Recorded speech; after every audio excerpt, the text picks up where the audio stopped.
আসসালামু আলাইকুম রহমতুল্লাহি বারাকাতুহু। গত শুক্রবারে একটু দূর থেকে দেখানোর সুযোগ হয়েছিল, আজকে খুব কাছ থেকে আমি আপনাদের দেখানোর সুযোগ হয়েছে। আসলে যারা সংরক্ষিত বাহিনী আছেন তারা এই বাউন্ডারিগুলো দিয়ে দূরত্ব সৃষ্টি করে যাতে ওখানে ভিড় না জমে। আইন শৃঙ্খলা রক্ষাকারী বাহিনী সেটা তারা তদারকি করে আছে। তারা বন্ধনটা খুব কাছেই দিয়েছে, যার কারণে আমি খুব কাছ থেকে আপনাদের দেখানোর সেই সুযোগটা পেয়েছি। আল্লাহর দরবারে শুকরিয়া আদায় করছি। আজকে কথা ছিল ভিতরে গিয়ে নবীজির রওজা মুবারক দেখাবো, কিন্তু আজকে অত্যন্ত ভিড়, ভালো করে দেখাতে পারবো না বিদায় আজকে আমি ভিতরে যাচ্ছি না।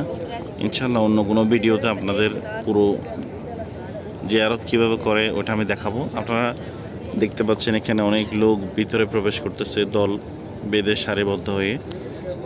এটি ওই দরজা দিয়ে প্রবেশ করবে, এটা দিয়ে এই নবীজের রওজা জিয়ারত করে এই পাশ দিয়ে বের হবে।